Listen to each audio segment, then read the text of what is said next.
He delivered a young lady from being raped in a dark alley behind the office building where he worked night shifts, but he had no idea she was the CEO's daughter of the same company he cleaned floors for every day. A quiet janitor risking everything to save a trembling stranger, while powerful secrets and hidden identities collided in one single moment that would change both their lives forever. Who was this young lady really? And why was she alone in such danger? And what would happen when the man who saved her discovers she is the CEO's daughter of the company he works for? Don't forget to subscribe, like, and comment.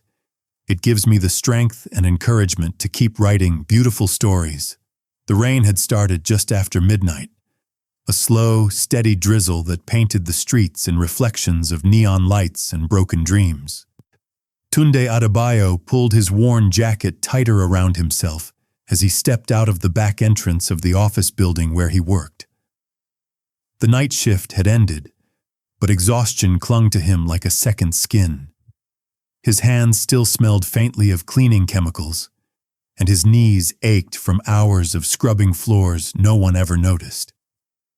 He was used to being invisible. A janitor in a towering corporate building, Tunde lived a life where people barely looked at him twice. Executives rushed past him in expensive suits.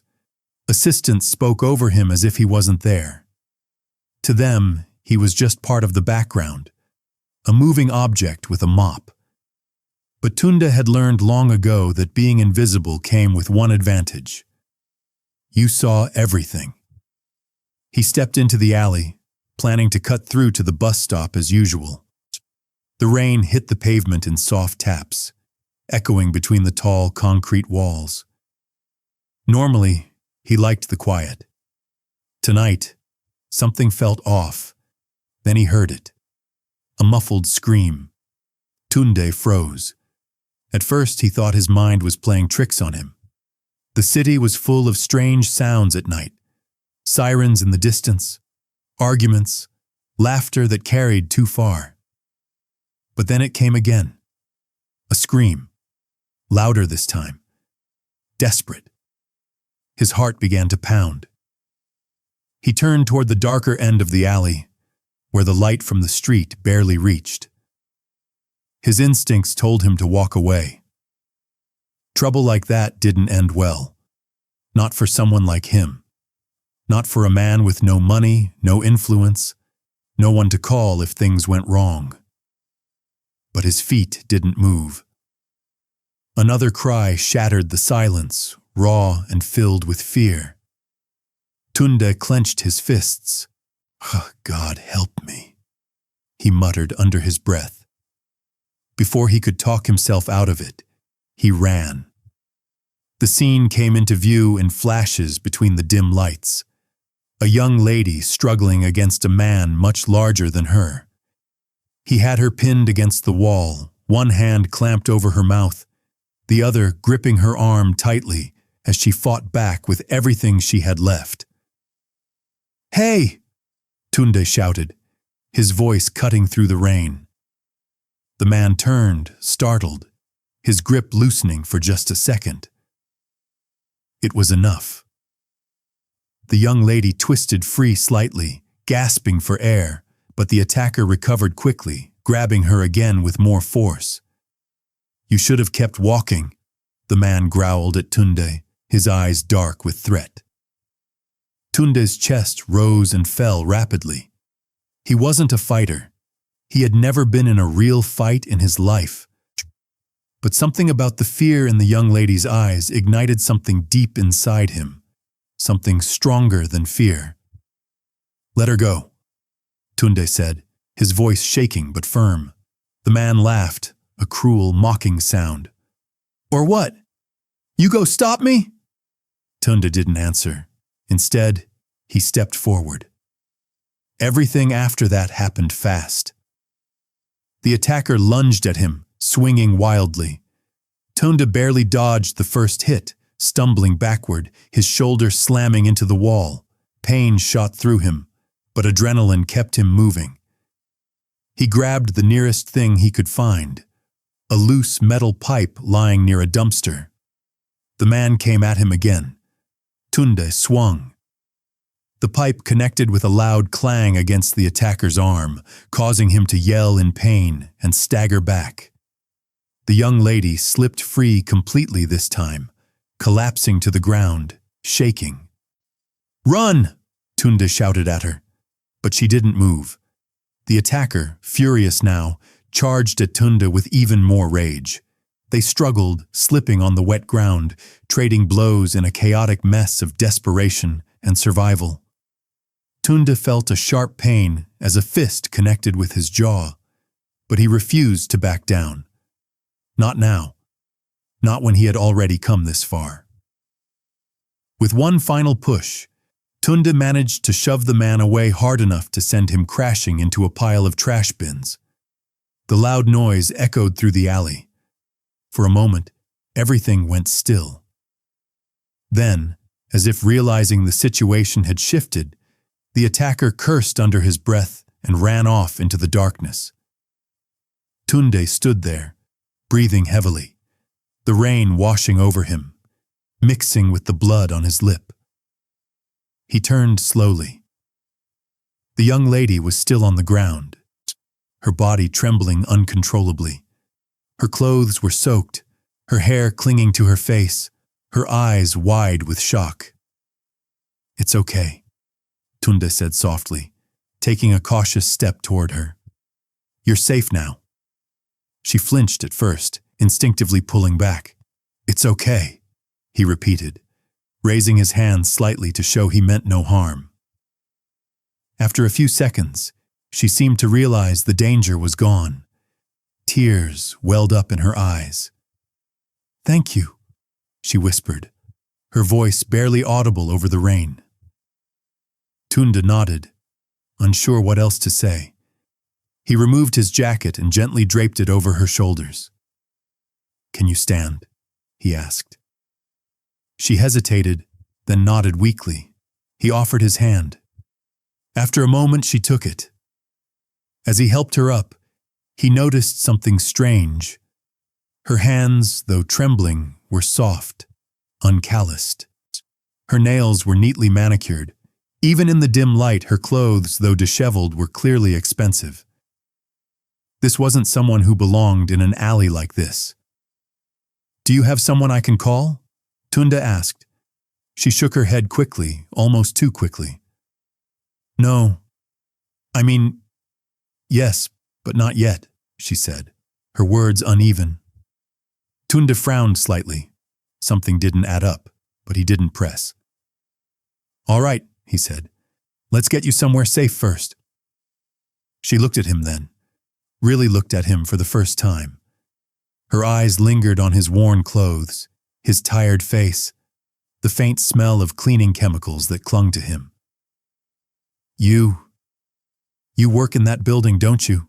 she asked, glancing toward the towering office behind them. Tunde nodded. "Yeah, night shift." Her expression changed, just slightly. A flicker of something passed through her eyes. Recognition? Surprise? Fear? It was gone as quickly as it appeared. "What's your name?" she asked. "Tunde," he replied. "Tunde Adebayo." She hesitated before answering. "Adana Okafor." Tunde offered a small, reassuring smile. "Well, Adana, let's get you out of here." But as they began to walk out of the alley together, neither of them realized that this single moment, this act of courage, had just tied their lives together in a way neither of them could escape. Because Adana wasn't just any young lady, and Tunde wasn't just any janitor. And when the truth finally came out, that he had delivered the CEO's daughter from being raped without even knowing who she was, nothing in his life would ever be the same again. The rain didn't stop. It followed them out of the alley like a witness that refused to leave, soaking the streets of Lagos in a quiet, uneasy tension. Tunde Adebayo walked beside Adana Okafor, his steps slow, careful, as if any sudden movement might shatter the fragile calm that had settled between them. Adana clutched his jacket tightly around her shoulders. Her fingers trembled, not just from the cold, but from what had almost happened. Her breathing was still uneven, each inhale shaky, each exhale carrying the weight of fear she hadn't yet processed. Tunde noticed. "Easy, you're safe now," he said softly, glancing at her without being too direct. "Nothing go happen again." She nodded, but her silence said more than words ever could. They reached the front of the building where bright security lights cut through the darkness. Soon the contrast from the alley was almost blinding. Clean glass walls, polished floors, and the quiet hum of wealth and power stood in sharp opposition to the chaos they had just escaped. Adana slowed down. Her eyes lifted to the towering structure, the very company her father owned. The very place where her life had always been protected, controlled, and watched. And yet tonight, none of that power had saved her. But a janitor did. Tunde noticed her hesitation. "You want enter? Security day here. You go day safe well. She swallowed. I can't go in like this," she said, her voice low. Tunde frowned slightly. "Why?" She looked away. I don't want anyone to see me like this." Tunde scratched the back of his head. He didn't fully understand, but he respected it. "Okay. No wahala. There's a small clinic 2 streets from here. We fit go there. Dem go help you clean up." She hesitated again, but this time she nodded. As they began walking, the silence between them stretched, but it wasn't empty. It was filled with unspoken thoughts. Adana kept stealing glances at him. His slippers were worn, his trousers slightly faded. His shirt clung to his body from the rain, revealing the outline of a man who worked hard every single day just to survive. This was someone who lived in a completely different world from her. Yet, he had risked everything for her. "Why did you help me?" she suddenly asked. Tunde blinked, surprised. He shrugged. "I hear person shout, 'Wetin I go do? I no fit just walk a pass.'" She studied his face. "No. I mean, you didn't even know me. That man could have hurt you, or worse." Tunde let out a small breath, his gaze forward. "Madam, sorry. Adana," he corrected himself awkwardly. "Some things no need reason. If person day in danger, you help. That's all."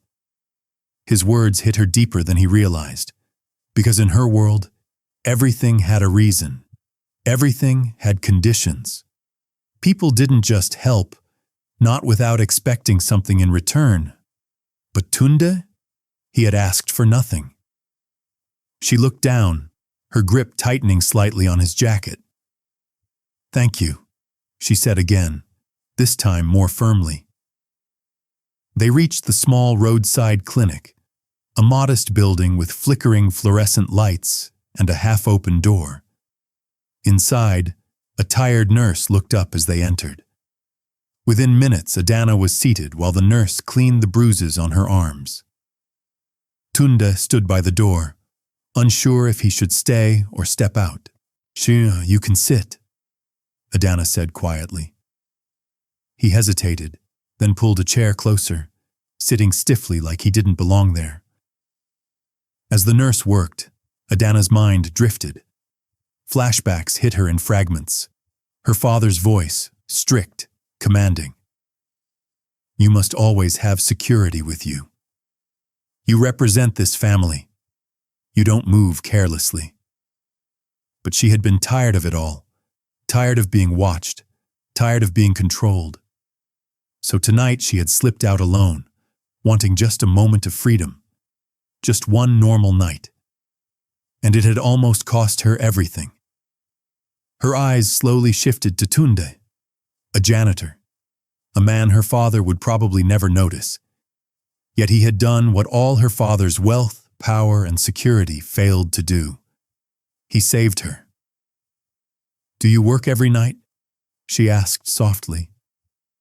Tunde nodded. "Most nights. Cleaning no day finish." "You must be tired."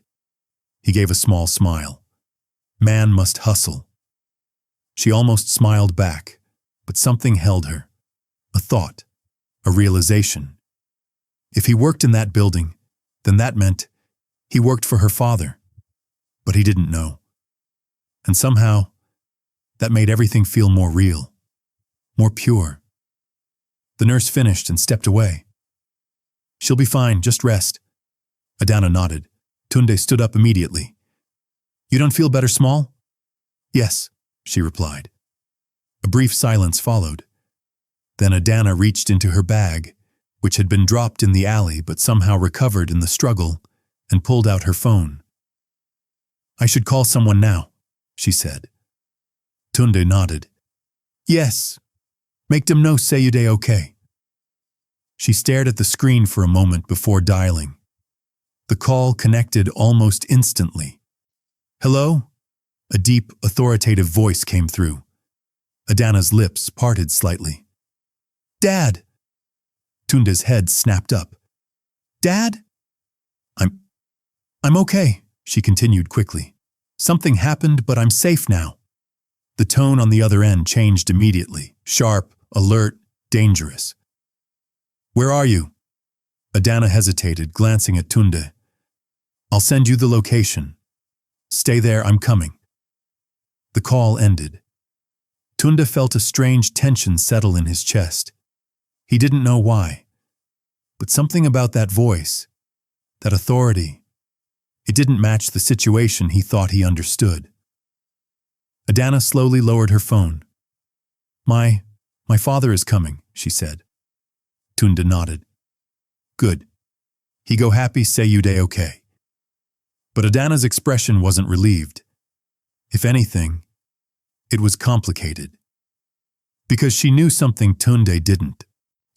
And in just a few minutes, everything was about to change. Outside, the sound of approaching black SUVs began to fill the quiet street. Tunde turned toward the door, confused. Adana closed her eyes briefly. The moment had come. The low rumble of engines grew louder, slicing through the quiet night like a warning. Tunde Adebayo stepped slightly closer to the clinic door, peering outside with a confused frown. One black SUV turned into the narrow street, then another and another. Their headlights cut sharply through the rain, illuminating the modest clinic in a way it had probably never experienced before. "Who be all these people?" Tunde muttered under his breath. Inside, Adana Okafor's fingers tightened around the edge of the chair. Her heartbeat quickened, not from fear this time, but from anticipation, and something heavier, consequences. The SUVs came to a stop almost in unison. Doors opened immediately. Men in dark suits stepped out, their movements sharp, coordinated, and purposeful. Even in the rain, their presence carried authority. Tunde straightened unconsciously. This was not normal, not at all. One of the men moved quickly to the clinic entrance and pushed the door open. His eyes scanned the room in seconds, trained, alert. "Miss Okafor," he called out. Tunde froze. Okafor?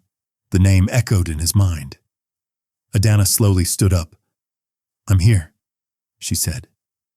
Relief flashed across the man's face as he rushed toward her. "Are you hurt? What happened?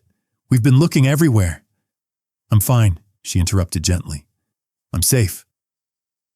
More footsteps followed as another figure entered. This one didn't rush.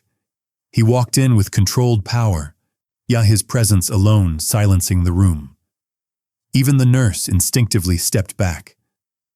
Tunde felt it immediately, that invisible pressure, authority. The man's sharp eyes landed on Adana, scanning her quickly, taking in every detail, the bruises, the wet clothes, the exhaustion. "Adana," he said, his voice low but firm. She swallowed. "Dad." The word hit Tunde like a physical force. "Dad?" His gaze snapped fully to the man, clean-cut, expensive suit, commanding presence. The kind of man you didn't question? And then it clicked. The name. Okafor. The building. The company. A cold realization crept up Tunde's spine. No. It couldn't be. The man stepped closer to Adana, his expression tightening as he noticed the bruises more clearly. "Who did this?" he asked, his voice dangerously calm. Adana hesitated. Before she could answer, one of the security men spoke. "Sir, we'll track the area. Whoever did this won't get far." The man nodded slightly, but his focus remained on his daughter. Then, slowly, his gaze shifted to Tunde. For a brief moment, the room seemed to shrink. Tunde felt his throat go dry as those sharp eyes locked onto him. "Who is he?" the man asked. Adana turned immediately. He saved me." Silence, heavy, the kind that carried weight. The man studied Tunde from head to toe. His worn clothes, the faint stains from work, the small traces of blood on his lip. A janitor, standing in the same room as one of the most powerful men in the city. "Explain," the man said. Tunde swallowed. I just hear her shout for help," he began, his voice slightly unsteady. I run go the alley. I see the man. I no think anything, I just—" "You fought him?" the man interrupted. Tunde nodded slowly. "Yes, sir." Another silence. This one felt different, not tense, but assessing. The man took a step closer. "Do you know who she is?" he asked. Tunde hesitated. His answer came honestly. "No, sir." Adana's eyes flickered. Her father watched Tunde carefully, as if searching for something deeper than his words. "And yet," the man continued, "you risked your life." Tunde shifted slightly, uncomfortable under the intense gaze. "I no fit leave her like that," he said simply. That was all. No long explanation, no attempt to impress, just truth. Something in the man's expression changed, just slightly. Respect, but it was hidden quickly behind his usual composed exterior. Adana stepped forward. "Dad, if not for him—" "I know," he said, raising a hand gently. His gaze never left Tunde. "What is your name?" Tunde Adebayo, sir." The moment the name left his mouth, something unexpected happened. A flicker of recognition passed through the man's eyes, small but real. Tunde noticed it. Adana noticed it too. "You work in my company," the man said, not as a question but a statement. Tunde nodded slowly. "Yes, sir. Cleaning department." Another pause. Longer this time, as if pieces were connecting behind the scenes. The man exhaled quietly, then turned slightly to one of his aides. "Make sure the area is secured. I want every camera within a 5-block radius reviewed." "Yes, sir." Orders were given instantly. Phones came out. Instructions were passed. Power moved fast. Adana looked back at Tunde, her eyes softer now. "You didn't even know," she said quietly. Tunde gave a small, almost awkward smile. "It no change anything," he replied. But deep down, it had already changed everything. The man, her father, stepped forward again. Up close, his presence was even more overwhelming. "Tunde Adebayo," he repeated slowly. Then he extended his hand. Tunde froze for a split second. This kind of man didn't shake hands with people like him. But here he was, waiting. Tunde quickly wiped his hand on his trousers and reached out, shaking it carefully. "Thank you," the man said. Simple words, but they carried weight. I am indebted to you." Tunde didn't know how to respond. "Sir, I just do what'n anybody suppose do." The man studied him again, and this time, there was no doubt about it. Interest. Something about Tunde had caught his attention. Something beyond just tonight. Adana noticed it too, and for the first time since the incident, a different kind of tension filled her chest, because she knew her father. Nothing about this was random, nothing stayed simple. "Take her home," the man ordered softly to his security team. Adana hesitated. "Dad, now," he said firmly. She looked at Tunde one last time. There was so much she wanted to say, but the moment didn't allow it. "Thank you. Again," she whispered. Tunde nodded.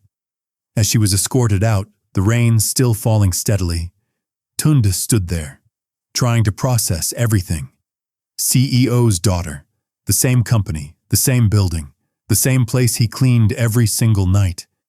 And he had no idea. But just as he thought it was over, the man turned back. "In Tunde!" He straightened immediately. "Sir?" A brief pause. Then, "Report to my office tomorrow morning." Tunde's heart skipped. Morning? The CEO's office? He had never even stepped near that floor before. "Yes, sir." The man gave a small nod, then walked out, surrounded by power and silence. The SUVs drove off. The street returned to normal, but nothing was normal anymore. Tunde stood alone in the clinic, the weight of what just happened settling slowly into his bones. Tomorrow. The CEO's office. Why? What did he want? Was this gratitude or something else entirely? And more importantly, what had his simple act of helping a young lady just pulled him into? Morning came faster than Tunde Adebayo expected. Sleep barely touched him. Every time he closed his eyes, flashes of the night returned. The scream, the struggle, the moment he realized the young lady he saved was not just anyone, but the CEO's daughter of the company he worked for. By 6 a.m., he was already awake, sitting on the edge of his small bed in his one-room apartment.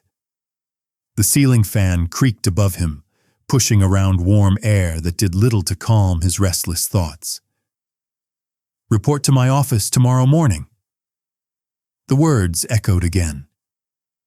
Tunde exhaled deeply and stood up. He didn't even know what to wear. His best shirt was just a slightly less faded version of his work clothes. His shoes had seen better days, but they were clean. Very clean. He made sure of that. If he was going to stand in front of the CEO, he would at least look presentable. As he stepped out into the busy Lagos morning, everything felt different. The same streets, the same noise, on the same hustle. But inside him, something had shifted. People pushed past him as usual. Danfo buses honked aggressively. Street vendors called out for customers. Life moved on like nothing had happened. But for Tunde, everything had changed. The company building stood tall as always, glass reflecting the rising sun like a symbol of power and distance. Tunde had entered through the back door every single day for years. Today, he walked through the front. The security guards at the entrance immediately straightened. "Good morning, sir," one of them said respectfully. Tunde paused. "Sir?" He looked behind him instinctively. No one. They were talking to him. "Good morning," he replied slowly, unsure. The glass doors opened. Cool air conditioning hit his face as he stepped inside. The lobby, usually a place he avoided, now felt like a stage. People moved around in suits, heels clicking against polished floors, quiet conversations filling the space. And for the first time, people noticed him. Whispers started. "That's him. Now the guy we save, madam." CEO's daughter. Tunde's chest tightened. News traveled fast. Too fast. He kept his head down, walking toward the reception. I was asked to report to the CEO's office, he said quietly. The receptionist didn't hesitate. Yes, Mr. Adebayo. They're expecting you. Mr. Adebayo. Another unfamiliar feeling. She pressed a button. Escort will be there shortly. Within seconds, a well-dressed man approached him. This way, sir. Again. Sir.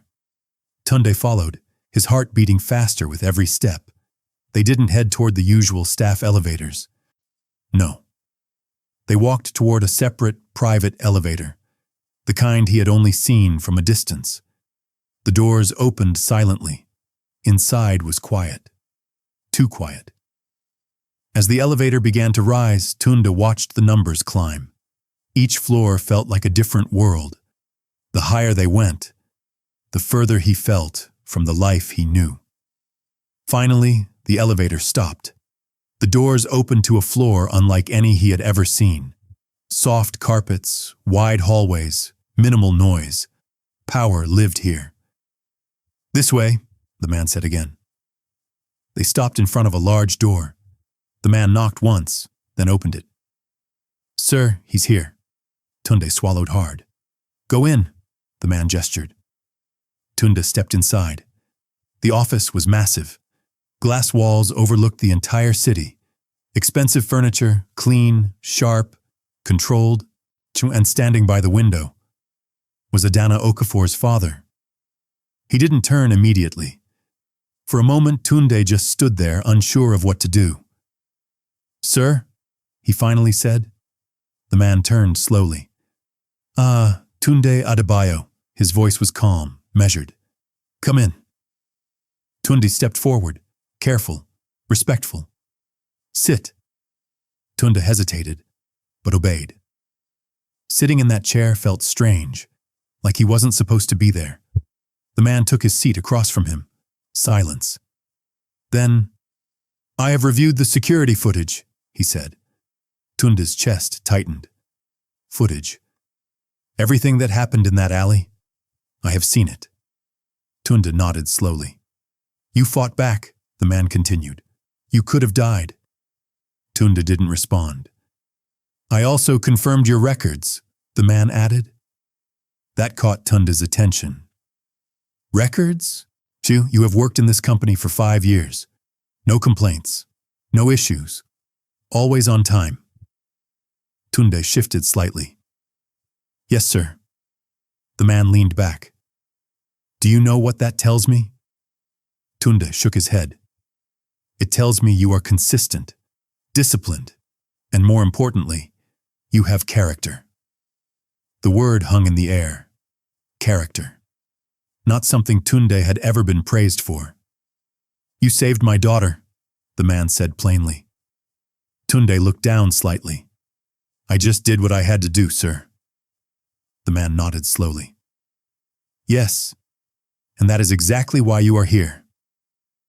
Tunde looked up. Something in the tone had changed. This company, the man continued, is built on trust, loyalty, integrity. He paused. But I have learned those qualities are rare. His eyes locked onto Tunde's. You have them. Tunde didn't know what to say. I want to offer you something, the man said. Tunde's heart skipped. Offer? I want to move you out of the cleaning department. Tunde blinked. I don't understand, sir. You will be trained, the man continued. Educated, given opportunities. Tunde's mind struggled to catch up. Sir? Me? Yes. You. Silence filled the room. Tunde's thoughts raced. This was not normal. This kind of thing didn't happen to people like him. I don't have qualifications, Tunde said honestly. The man nodded. I am aware. Another pause. Skills can be taught, he said. Character cannot. The words hit deep, but something still didn't sit right. Sir, Tunde began slowly. Why me? A fair question. The man studied him for a moment, then answered, "Because when my daughter was in danger, you did not hesitate." Simple, direct, but final. But beneath that answer, something else lingered, something unspoken. Tunde felt it, and just then, a soft knock came at the door. "Come in," the man said. The door opened. Adana stepped in, dressed differently now, composed, elegant, back to the world she belonged to. But her eyes, they went straight to Tunde, and in that moment, everything from the night before returned, unspoken, unresolved. Her father watched both of them carefully, and deep down, a new story was just beginning, one that would test loyalty, identity, power, and something even more complicated. Because saving the CEO's daughter was only the beginning. What came next would change everything. The silence in the office carried weight. Not the empty kind, but the kind filled with unspoken truths, hidden intentions, and the beginning of something none of them fully understood yet. Tunde Adebayo sat still, his back straight, his hands resting on his knees. Across from him, the CEO, Mr. Okafor, watched quietly, his sharp eyes missing nothing. And standing just a few steps away, Adana Okafor remained composed, but her gaze kept returning to Tunde. The same man who had delivered her from being raped, the same man who stood now in a world he was never meant to enter. "Adana," her father said calmly, breaking the silence. "You're just in time."